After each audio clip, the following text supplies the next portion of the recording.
செக்கால bakery பக்கத்தில் உள்ள transformer 100 kVA புது டிரான்ஸ்ஃபார்மர் ஒரு ஃபேஸ் அவுட் ஆகலை. வோல்டேஜ் பூரா வந்து பாடியில் டச் வோல்டேஜ் இறங்குதுங்கிறாங்க. அதுக்கு ஒரு சின்ன படம் பாருங்கள்.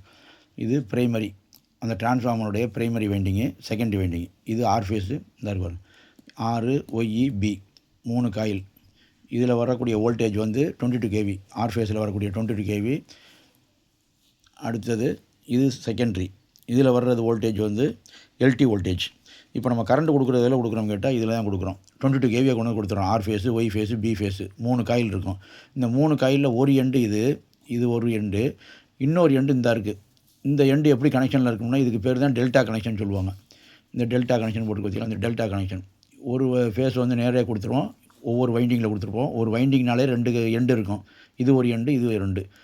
இந்த எண்டோடைய இது வந்து கொடுத்து என்ன பண்ணுவோம்னா கடைசி காயில் கொடுப்போம். இதனுடைய அடுத்த எண்டை இதில் கொடுத்துருவோம். இதனுடைய அடுத்த எண்டை கொடுத்துருவோம். இதுக்கு பேர் டெல்டா கனெக்ஷன். சரி, இது 22 kV. இதில் என்ன நடக்கும்னு கேட்டால் ஒரு ஃபேஸ் மேலேருந்து இன்கமிங் வர்றது வந்து ஜம்பர் கட்டு, ஒரு ஃபேஸ் வரல டிரான்ஸ்ஃபார்மருக்கு அப்படின்னா என்ன ஆகும் கேட்டால் இதில் 2 ஃபேஸில் லோ வோல்டேஜ் வரும். இந்த ஃபேஸ் வரல அப்படின்னாக்கா இந்த ஃபேஸில் இன்கமிங் ஜம்பர் கட்டுன்னா இதில் 2 ஃபேஸில் லோ வோல்டேஜ், ஒரு ஃபேஸில் மட்டும் ஃபுல் வோல்டேஜ் வரும். அதே மாதிரி தான் இதுவும், அதே மாதிரி இதில் ஒரு ஃபேஸ் கட் ஆனிச்சுன்னா 2 ஃபேஸ் வோல்டேஜ் லோ வோல்டேஜ் வரும். 2 ஃபேஸ் கட் ஆனிச்சுன்னா 3லேயுமே வோல்டேஜ் லோவாக தான் இருக்கும். சுத்தமாக வராது கூட சொல்லலாம் ஒரு சில நேரத்தில். இப்போ நமக்கு என்ன பிரச்சனைனா இது நல்லா இருக்கா, இதுதான் பிரச்சனை வரும். இதில் பிரச்சனை வரவே வராது. ஏன் அப்படின்னு கேட்டால் இது வந்து நம்பர் ஆஃப் டர்ன்ஸ் வந்து ஜாஸ்தியாக இருக்கும். 22,000 வோல்ட்டுங்கிறதால நம்பர் ஆஃப் டர்ன்ஸ் ஜாஸ்தியாக இருக்கும். வைண்டிங் கேஜ் வந்து 18 இல்லைன்னா 19 நம்ம ஃபீஸ் வேறு போடுறோம்ல ஃபீடர் ஃபீஸு, அந்த கணக்கில் தான் இருக்கும். இது வந்து பெரிய பட்டையாக இருக்கும். ஏன் அப்படின்னு கேட்டால் இதில் சாதாரண 100 ஆம்ஸ் 133 ஆம்ஸ் இதில் ஒவ்வொரு ஃபேஸ்லையும் வரும். அதுக்காக பட்டையில் போட்டிருப்பாங்க. இது எந்த காரணத்தை கொண்டும் இது ஓப்பன் ஆகவே ஆகாது. அப்போ பிரச்சனை எங்கே வரும்னு கேட்டால் இங்கே தான் பிரச்சனை வரும்.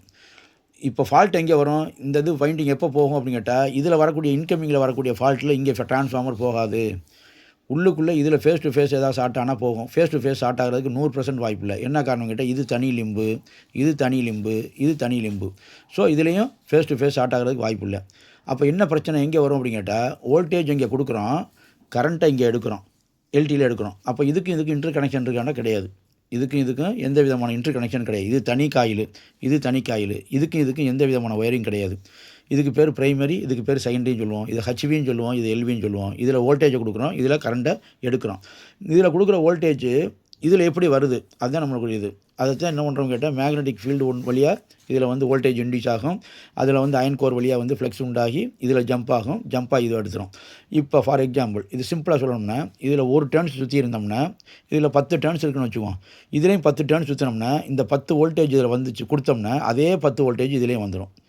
இதில் 10 டர்ன்ஸு 10 வோல்டேஜ் கொடுக்குறோம் அப்படின்னாக்கா இதுலேயும் 10 சுற்று இருக்கும், அதுலேயும் 10 வோல்டேஜ் வந்துடும்.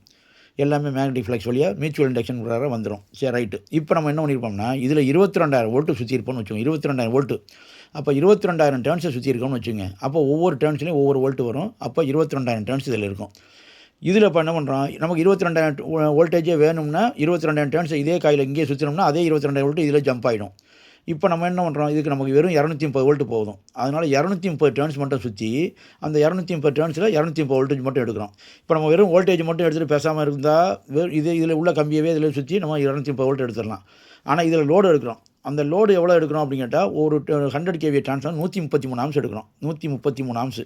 அந்த 130 ஆம்ஸ் தாங்குற மாதிரி என்ன பண்ணுறோம், நல்ல பட்டையாக போட்டு என்ன பண்ணுறோம் கேட்டால் 130 அதை 230 டர்ன்ஸை மட்டும் சுற்றுறோம். சுற்றி அப்படியே கொண்டு வந்து இதில் வோல்டேஜும் எடுத்துடுறோம், கரண்ட்டையும் எடுத்துடுறோம். சரி, இதுதான் டிரான்ஸ்ஃபார்மருடைய பிரின்சிபல். ரைட்டு. இப்போ நமக்கு என்ன பிரச்சனை அப்படின்னு கேட்டால் செக்கால பேக்கரியில் உள்ளதில் என்ன பிரச்சனை கேட்டிங்கன்னா எல்வியில் இதுதான் பிரச்சனை. இதில் 2 ஃபேஸில் வோல்டேஜ் வருது. ஆர் ஃபேஸ் வருது, ஒய் ஃபேஸ் வருது, பி ஃபேஸ் வரலைன்னு வச்சுக்குவோம். பி ஃபேஸு வரலைன்னு வச்சுக்குவோம். இந்த ஒரு ஃபேஸ் வராமல் இருக்குது. அதே நேரத்தில் இந்த பாடியில் பூரா நியூட்ரலில் பூரா வோல்டேஜ் வருது, இண்டக்ஷன் வருதுங்கிறாங்க. அப்போ நமக்கு என்ன பிரச்சனைனா உள்ளுக்குள்ளே இந்த ஃபேஸ் ஒயர் கட்டாக இருக்குது. உள்ளுக்குள்ளே புஷ்ஷிங்கில் கொடுத்துருப்போம்ல, அது இந்த இது கட்டாக இருந்துச்சுன்னா என்ன நடக்கும்னு கேட்டால் இது கட்டாகாமல் நார்மலாக இருந்துச்சுன்னா என்ன நடக்கும்னு சொல்கிறேன். இதில் கட்டாகாமல் நார்மலாக இருந்துச்சுன்னா என்ன ஆகும் கேட்டால் 3 ஃபேஸ்லையும் ஸ்டார்ட் பண்ணி வச்சுருப்போம். இது டெல்டா கனெக்ஷன், இது ஸ்டார் கனெக்ஷன். ஒரு எண்டில் கொடுக்குறோம், இன்னொரு எண்டை 3ஐயும் ஸ்டார்ட் பண்ணிடுறோம். ஸ்டார்ட் பண்ணி அதை கொண்டு வந்து நியூட்ரலில் கொடுத்துட்றோம். இந்த நியூட்ரலில் கொண்டு வந்து கிரவுண்ட் எடுத்து பண்ணிடுறோம். இதை கொண்டு வந்து அப்படியே எர்த்தில் கொடுத்துட்றோம். எர்த்தில் கொடுத்துறோம். இந்த எர்த்தில் கொடுக்குறதுனால 3 ஃபேஸ்லையும் 230 230 230 இருந்துச்சுன்னா, வோல்டேஜ் இருந்துச்சுன்னா, இந்த இடம் 0 ஆகிடும். இந்த 0 வோல்டேஜை கொண்டு வந்து இந்த பாயிண்ட்டை கொண்டு வந்து அப்படியே கிரவுண்ட் எடுத்து பண்ணிடுறோம். வோல்டேஜே வராது. எப்போ அன்பேலன்ஸ் வோல்டேஜ் வருதோ, இதில் ஃபார் எக்ஸாம்பிள் 250, இதில் 250 வோல்ட் வருது, இதில் 230 வோல்ட் வருது, இதில் 240 வோல்ட் வருது. இந்த மாதிரி அன்பேலன்ஸ் வோல்டேஜ் வந்துச்சுன்னா, இந்த அன்பேலன்ஸ் வோல்டேஜ் எவ்வளோதோ 50, 230, 240, அப்போ ஒரு 15 வோல்ட்டு எக்ஸ்ட்ரா வருதுன்னு வச்சுங்க. அந்த 15 வோல்ட்டு இந்த கிரவுண்டு வழியாக, கிரவுண்டு நல்லா இருக்கணும், எர்த்து ஒயர் நல்லா இருக்கணும், புஷிங்கில் கொடுக்குற எர்த்து ஒயர் நல்லா இருக்கணும். நல்லா இருந்துச்சுன்னா அந்த 15 வோல்ட் இது வழியாக போய் கிரவுண்டில் போயிடும். நம்ம தொட்டால் ஷாக் அடிக்காது. சரி, இப்போ என்ன பிரச்சனை நடந்துகிட்டு இருக்குன்னு கேட்டால், இந்த 3 ஃபேஸும் ஸ்டார் கனெக்ஷனில் இருக்கணும். இந்த லோடும் 3 ஃபேஸும் லோடு நம்ம ஆல்ரெடி கொடுத்தே வச்சுருப்போம். ட்ரான்ஸ்ஃபார்மர் சப்ளை கொடுத்துட்டோம்னாலே ஆட்டோமேட்டிக்காக இதில் லோடு போயிடும். இது வந்து பல்புன்னு வச்சுக்குவோம். இது ஒவ்வொரு கடைகள்லையும் கொடுக்கக்கூடிய பல்ப் லோடு. ஆர் ஃபேஸில் கொடுத்துறோம், ஒய் ஃபேஸில் கொடுத்துறோம், பி ஃபேஸில் கொடுத்துறோம். இதுக்குள்ளே நியூட்ரல் என்ன பண்ணுறோம், இந்த நியூட்ரல் அப்படியே கொண்டு வந்து இங்கே கொடுத்துறோம். அப்போ சர்க்யூட் என்ன ஆகுதுன்னு கேட்டால், இதில் எவ்வளோ வோல்டேஜ் இன்டியூஸ் 22,000 வோல்ட்டை கொடுக்குறோம். இதில் 230 வோல்ட் வருது. அந்த 230 வோல்ட் வந்து சர்க்யூட் எப்படி க்ளோஸ் ஆகுதுன்னு பார்த்துருவோம். இதில் வோல்டேஜ் வந்துடுது ஃபேஸு. அடுத்த எண்டு 3மே ஸ்டார் பாயிண்ட்டாக இருக்குது. அந்த ஸ்டார் பாயிண்ட்டாக இருக்கிறதுனால என்ன ஆகுன்னு கேட்டால், 3லையும் 230 கரெக்டாக இருந்துச்சுன்னா, இந்த இடம் ஸ்டார் பாயிண்ட்டாக இருந்துச்சுன்னா இந்த இடம் 0 ஆகிடும். இதில் நீங்கள் எடுத்து கனெக்ட் பண்ணாலும் கனெக்ட் பண்ணாட்டாலும், இதில் 3லையும் ஈக்குவல் வோல்டேஜ் வந்தால் இந்த ஸ்டார் பாயிண்ட் வந்து 3ஐயும் ஸ்டார் பண்ணிட்டோம்னா அந்த இடத்துல 0 வோல்ட் தான் இருக்கும். தொட்டால் ஷாக் அடிக்காது. இப்போ என்னுடைய கேள்வி, இப்போ இது எப்போ ஷாக் அடிக்கும் அப்படின்னு கேட்டால், இந்த ஸ்டார் பாயிண்ட்டை இதை கட் பண்ணி விட்டியே, இதையும் கட் பண்ணி விட்டியே, இதில் 3 ஃபேஸ்லையும் வோல்டேஜ் வருது. இங்கே 22,000 வோல்ட் வருது, இதில் 230 வோல்ட் இன்டியூஸ் ஆகுது. அப்போதைக்கு இந்த கம்பியை தொட்டினா அப்படியே இந்த 230 வோல்ட் வரும். இதுலேயும் அதே மாதிரி 230 வோல்ட் வரும், இதுலேயும் 230 வோல்ட் வரும். இப்போ நம்ம 3ஐயுமே ஷார்ட் பண்ணிட்டோம்னா இந்த இடத்துல வோல்டேஜே இருக்காது. தொட்டால் ஷாக் அடிக்காது. 0 வோல்ட்டு தான் இருக்கும்.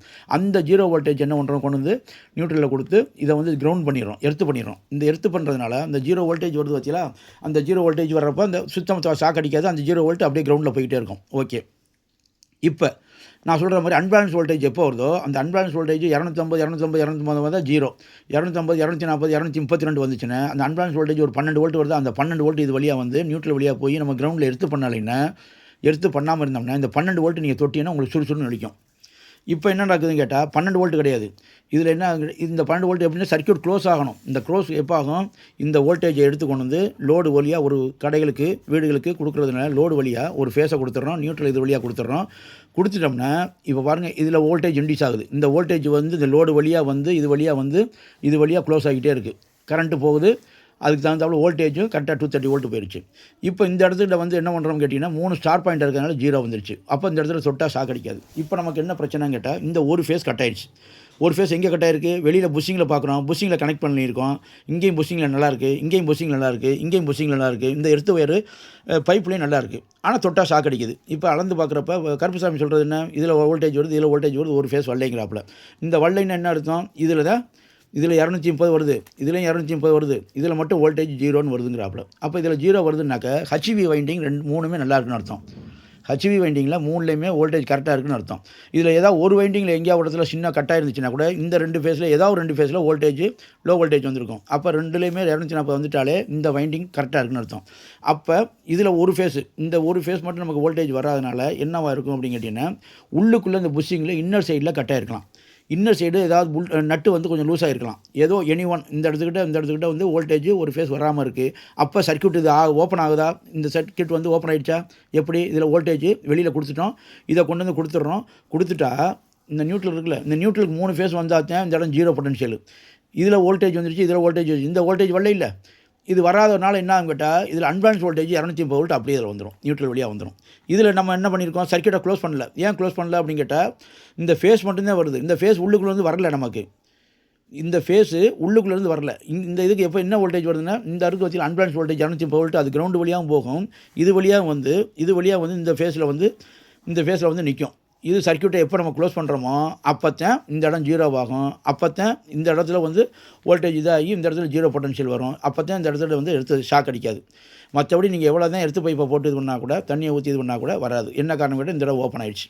அப்போ நம்ம என்ன பண்ணுறோம், இந்த இதை கழட்டி ட்ரான்ஸ்ஃபார்மரை கழட்டி இந்த 2 புஷிங் நல்லாயிருக்கும், இந்த ஒரு புஷிங் மட்டும் உள்ளுக்குள்ளே வந்து ஒன்று லூஸ் கனெக்ஷனாக இருக்கணும், இல்லைனா மாய்ஸ்டராக இருக்கணும், இல்லைனா கட்டாக இருக்கணும். மேக்ஸிமம் 99% இது கட் ஆகிறது வாய்ப்பு இல்லை. என்ன காரணம் அப்படின்னு கேட்டிங்கன்னா, இதில் வந்து பட்டையை போட்டிருப்பாங்க. இதெல்லாம் சாதாரண ஒயராக இருக்கும், இதில் பட்டையை போட்டிருப்பாங்க. அந்த பட்டை அவ்வளோ சீக்கிரத்தில் கட் ஆகாது. என்ன நடக்கும் அப்படின்னு கேட்டால், இந்த புஷிங் நட்டை டைட் வைக்கிறீங்கள, நட்டை டைட் வைக்கிறப்ப இந்த இடத்துல சுற்ற ஆரம்பிச்சிடும். இந்த போல்ட்டு சுற்ற ஆரம்பிக்கணும். போல்ட்டு சுற்ற ஆரம்பிச்சோன்னா உள்ளுக்குள்ளே நட்டு வந்து கொஞ்சம் லூஸ் ஆகிடும். இந்த லூஸ் ஆகிறப்ப எப்போ நமக்கு மறுபடியும் ஸ்பார்க் வரும்னு கேட்டிங்கன்னா, அது ஆயிலுக்குள்ளே தான் இருக்குது. அதில் ஸ்பார்க் வந்தால் கூட அந்தளவுக்கு கருகாது. இருந்தாலும் என்ன ஆகும் கேட்டால், இந்த வெளியில் வரக்கூடிய லோடு பூரா கரண்ட் பூரா இது வர்றப்ப இந்த இடம் லூஸ் கனெக்ஷன் ஆகி ஆர்க்காகி அந்த இடத்துல உள்ள ஆயில் பூரா டெம்பரேச்சர் கூடி இந்த இடம் ஆயில் கொஞ்சம் லூஸ் ஆக ஆரம்பிச்சிடும். சமயத்தில் ஆர்க்காகி கட்டாகவே ஆரம்பிச்சிடும். ரெண்டில் ஏதோ ஒன்று நடந்திருக்கணும். இந்த இடத்துல தான் பிரச்சனை.